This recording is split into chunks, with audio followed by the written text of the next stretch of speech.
Magic Cherry, the host of sti740. And I'm an OCC pal. You want to become an OCC pal? Go to www.occpal.me. OCC pal.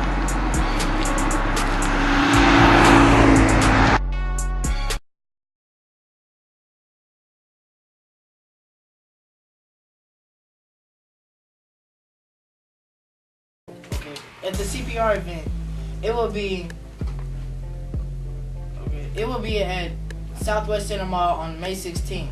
Well, we are going to be there. We are going to just talk with the youth, the police, and just doing things with the youth and the police that will really help to get up the trust and the morale of the police. This is what we're doing at CPR and OCC PAL, Operation Community Care Police Activity Lead. Check that out, occpal.me. We went to a march yesterday. It was me, my brother, and my dad, and we were looking at some of the things that people were saying, and it looked like the police don't really have a lot of people that really trust them. And you can't blame the police, because like my dad said, he went to a community to help the kids, and they kept scratching his car. And you telling me you got all these people coming here calling y'all out of y'all name, some explicit things, and y'all expect, I wouldn't be able to do that. Y'all coming here just blatantly disrespecting these people, throwing bricks at them, calling them out of their name. And you guys expect them to come in here and just be down for you every time you call them, but when they help you, it's all thank you, but right after that, you're talking bad about them. If you want them to feel good about you, you have to make them feel better. Because police are actually more important than we realize. Yeah. Like you can't talk down about the police after just a few incidents where the police did something out of hand. I mean, like, one day you calling them to help you because somebody broke in your house. Next day you saying, man, the police, I don't need them. But yesterday you were just calling them. Hey, how you feel about the police? I mean, like, some of my best friends, their parents are police, so I'm pretty cool with them. I know a lot of police. I mean, but it's like, we try to build a better relationship with the police, but every time the relationship's getting better, something else happens. Like, in Baltimore, recently, the police killed another young black man, so that's why the relationship keeps getting messed up. Alright, right now, we're actually about to go into the roundtable right now. I'll grab it. I'll tell you what, it's things like what happened in Ferguson, and obviously Baltimore being the most recent thing. It's definitely a great event for people to rally around. Like, we obviously don't want these things to be happening, but this is an opportunity for young people like you all in this room, to have this discussion. And I think it's really important. I think this is cool. When I was your age, guys, we weren't doing these things. Okay, when I was in high school and in middle school, we were not having these conversations about social justice issues. And so just being in this room with you all is really just inspirational to me and empowering me, because I think this is a really, really good opportunity for another generation to be a part of the conversation. Whereas when I was a kid, and maybe my parents before them, we weren't a part of the conversations. We weren't a part of the discussions that were going on in the world. And I think this is a really cool thing, just to be here with you all. So I kind of want to leave with that what's happening, across the nation in these, incidents is very unfortunate. But you all as young people can take those events as opportunities to learn and engage with the people around you. Alright, so if you don't know about the Baltimore incident, it's the Freddie Gray incident, and that's when a young man who had a Swiss knife, pocket knife, and the police did some such thing as rough riding. So, you know what that is? Yeah. You gonna tell me what it is? Well, rough riding in Baltimore, when they make an arrest, throw them in the back and stuff, like, they'll be handcuffed. So if you don't strap them down and you driving the car a while, they'll like bump all over the place because they can't stop themselves because they're handcuffed. So basically, they did that to Freddie Gray, and during the ride, he was killed because he had some spinal injury. And what I think about it is, not every cop is like that. It's just 90% of good cops and then 10% bad. What we need to do is find the 10% and get them out of there. Because those are the people that we are having these riots about, which would save a lot of people money, which is what OCC PAL is doing. Operations Community Care Police Activity League. We are re-bridging the trust between the police and the community. Because as we can see, over the years and generations, that trust has been burned. Anybody want to say something about it? Yeah. All right. So, my take on the whole incident about the Baltimore and where we're moving in right now, I feel that we're going into a mid-civil war between the police and the citizens. We're having this huge separation ever since the 1960s between Martin Luther King, all the great leaders that was trying to fight for our freedom, and now that we have it, I think we're just taking advantage of it, and we're just disrespecting, and we're not having that unity like they used to before. So, what we're doing now as sti740, we're having this OCC PAL, this I don't know how to express it. It's just so huge, because we're connecting the citizens to the police, and we're bringing them together. It's something that hasn't been done yet. So that's just my take. Recently in the past years, we've had some pretty good amount of change for a lot of rights, and it just feels like African Americans' rights and their freedom is sort of lacking behind in this sort of evolution. And so it's not necessarily, it's not necessarily only the cops, because after we've handled issues with the police, we've got everyone else who shares the same values. That's the 10% that Isaac talked about of being racist in some shape or fashion. And so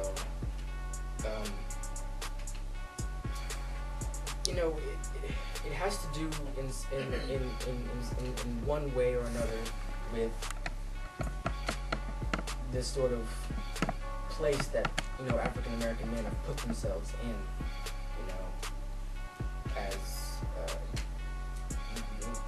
we can't do the crazy sort of things that we do. Personally, I believe it's sort of all this sort of kind of just a great start would be going back to church. That would be a fantastic start.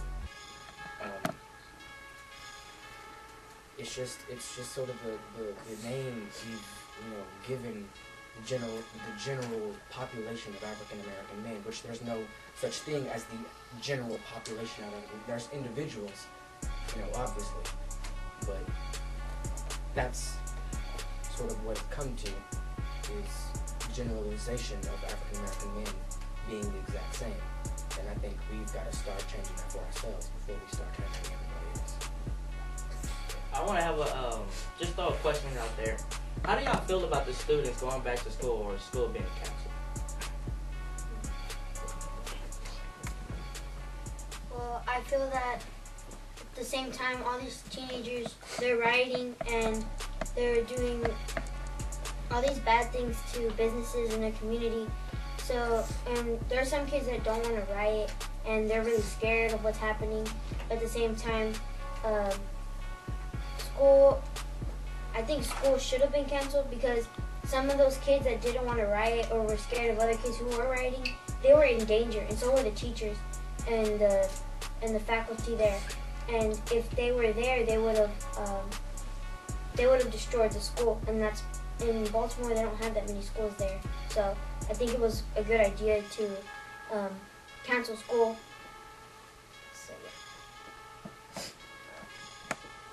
Kalia, we were talking a couple of days earlier, and you said you think school should not have been canceled. Why do you think that? Actually, I spoke with someone from Baltimore last night, and she was telling me why they canceled school. And they actually canceled school because they also shut down public transportation. And that is a way that a lot of the students in Baltimore got to school, to and from school. So without public transportation, you can't get to school. So that is actually one of the main reasons that they shut down. school, but I mean, I don't. Again, I kind of don't think they should have canceled school. I mean, it's not that the kids won't graduate, because I did say they won't graduate the other day, but they will regardless. But if Baltimore is anything like Texas, you know how we have those snow days, and like we get out of school at a certain time before snow, and then we get out for the snow days, and then we have to go back and make up those snow days. I just think like if Baltimore is anything like Texas, then no one wants to go back and make up those days. Like if you're supposed to get out May 31st, then you got to make up those days that you were out of school. Like so you would have to get out later than your actual date. That's the main reason I think that they should. Personally, I think that a lack of education is sort of what it was a factor in what where we are right now, and what's causing all of this and all this protesting and all of these riots is the lack of education. And so we're basically taking what happened in Baltimore, or at least Baltimore's education system is taking what happened there, sitting down. They're just sort of saying, okay, this happened, take a few days off. We need to. I think they should probably probably stayed in school and sort of talked about this and talked about change in some sort of way. Because that's something that we do. Is just we experience something horrible, and then we just sort of sit back for a while and take it sitting down. I'm not saying that the Baltimore riots are a good thing, but I'm not saying it's a bad thing either, because the gangs in Baltimore, they have actually joined together to I'm not saying this is a good thing, but they've joined together to destroy the shops for some reason. But I think this will bring peace to Baltimore, but not complete peace, for just an equal amount of time. And I think this will bring the gang rating really low, not really low, but a little bit lower than usual. I feel that the rioters that are rioting, I feel like their mindset is, okay, kill one of our people, we're gonna destroy your cars, we're gonna destroy your buildings, etc. And I feel like while some of the police that are 90%, while they're thinking, okay, we need to stop this, that 10% is thinking, I'm about to kill some more, And I feel like we're going back and forth. While these people are saying, we're going to teach you a lesson, they're saying, they're going to teach you a lesson. So, I mean, in the end, you can't really beat the police, because they're the police, they're the law. So, I think that the more people that the more citizens that the cops shoot up or kill, I think that's going to mean the more riots are going to start happening, because it's just not going to do anything but make it worse, and it's just going to be a continuous cycle, and it's never going to stop until somebody just becomes more peaceful and just talks it out and makes a negotiation and makes peace with them. So, I'd just like to say, not that I've given up hope on our society completely, but you cannot make laws to change people's minds about racism. And I don't know, I don't think the Civil War or the civil rights movement has ever really ended, because we made these laws that were okay, try to raise up the black community, but I mean, other races are continuing to have the same negative outlooks on us because we keep doing the same negative stuff. I remember when I was younger, there was a song that came out, and it was by some dude, and it was called "I'ma Start a Riot." And I remember thinking, why would you do that?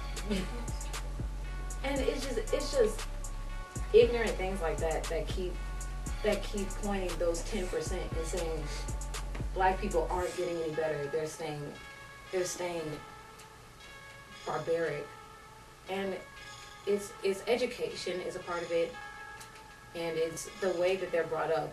Of course, not having a father, as much as as much as a lot of fatherless people try to say, "Oh no, I'm good. I don't need a dad," but I mean, statistics show like your life is negatively impacted by that, and it's just pop culture is just not.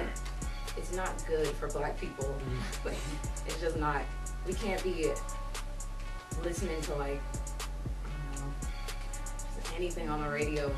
And music has a way of entering your mind and influencing your actions that people just ignore. But I think we just need to be more conscious about what we're doing. And like the people who were at the riots provoking the police, like jumping at them and stuff, like, you know, that's not smart. They have weapons. Stop doing that. But of course, you know, people don't listen, so. Like what she was saying about education, I think really so there are two different things. There's revolution and then there's evolution. I think people fighting, like they're standing up, but they're like fighting off of ignorance because they don't actually know what's going on around them. So they're fighting the ignorance is making a revolution, and that just puts you right back where you were. But when you learn, when you know things, when you start to learn about things, that begins an evolution that makes you go forward, that makes you learn from your mistakes, that makes you do more things that will better your community and things around you. I'm a former student, and so is John of the Barack Obama Male Leadership Academy. And our principal, Nakia Douglas, would always tell us to either define the stereotype or redefine the stereotype. I feel like the writers, you know, being the majority African American, I feel like they're trying to embrace this stereotype.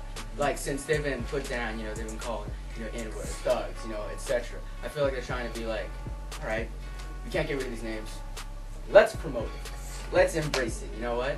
Let's be thugs, etc. And I feel like that's not the right thing to do. I feel like they need to keep trying and trying and trying so they can maybe, just maybe, erase, you know, or try to get over what, you know, the image that has been portrayed.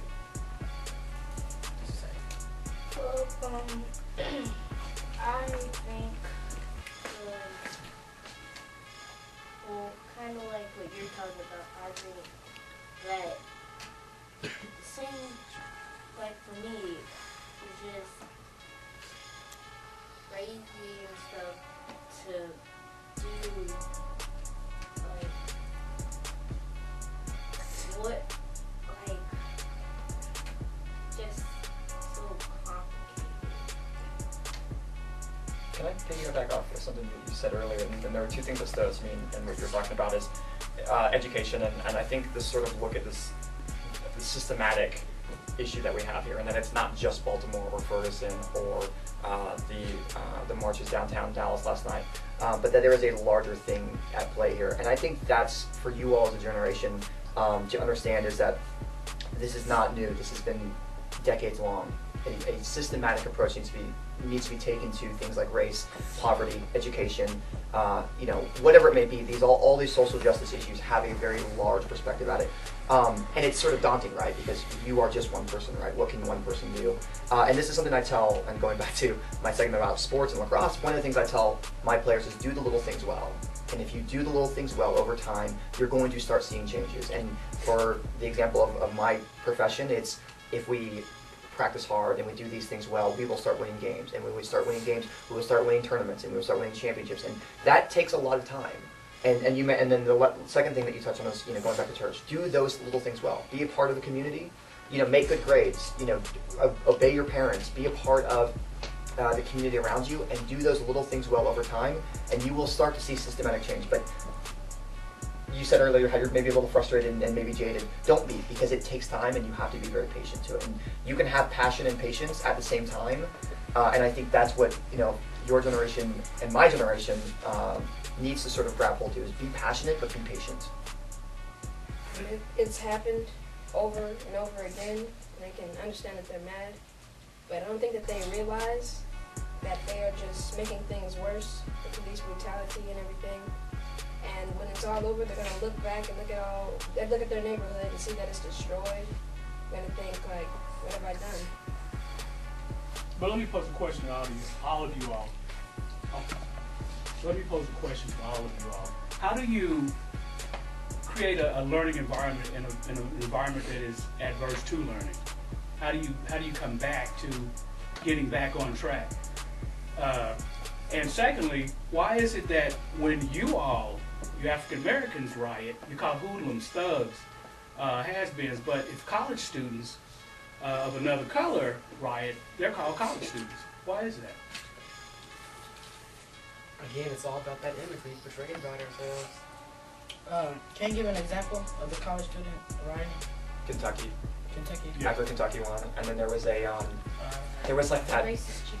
pumpkin festival in Vermont that turned ugly, and used to Vancouver after the Canucks. I think they lost the game 7. There was a riot after that.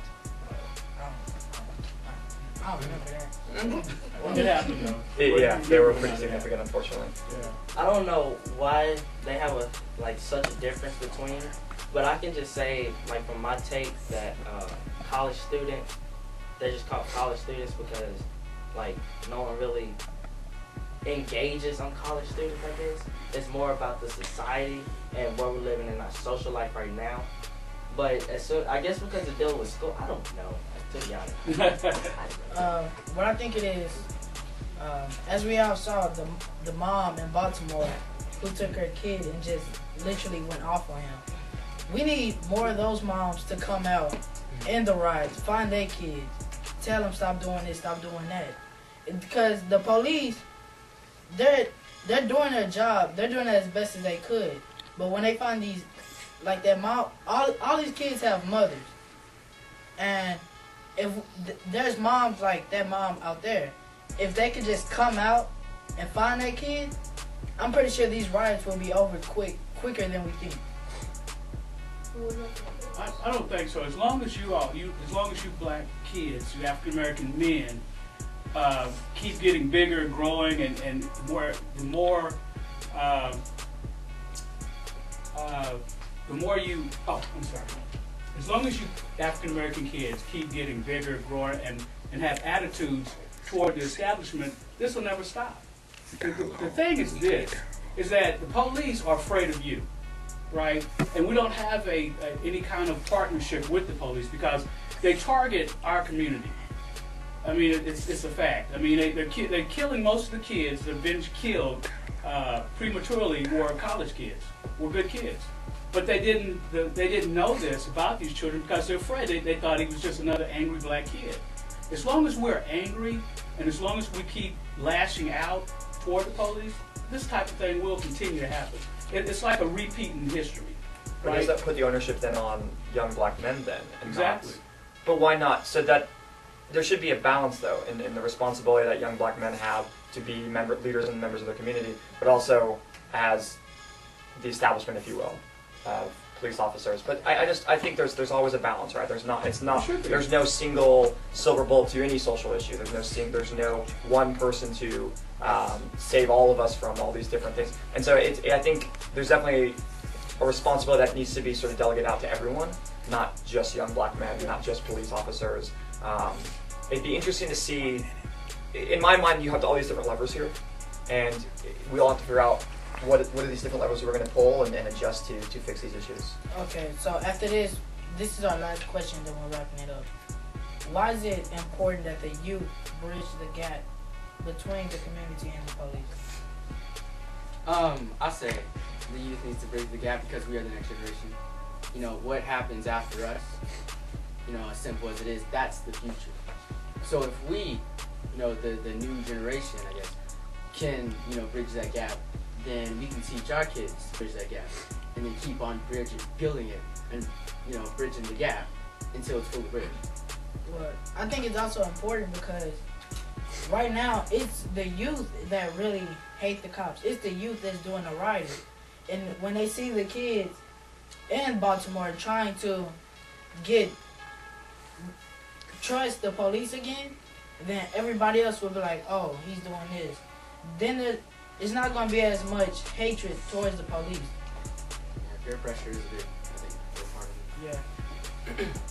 Yeah. I think, like, since they see one kid doing it, then maybe the other kids, they'll start, like, following after that one kid. And if they, like you said, if they grow up and they teach their kids how to do that, then that will bridge the gap. Alright, so we about to wrap up the show today, and it was very nice having this youth roundtable today. You said everybody made some good points who spoke, and this sti740 signing out. Hello, I'm Isaac Cherry, and right now I'm signing up for OCC now, Operation Community Care and Police Athletic League. When you sign up for these, you can be a part of everything that normal kids don't get the chance of. All thing you have to do is sign up at www.occpal.me.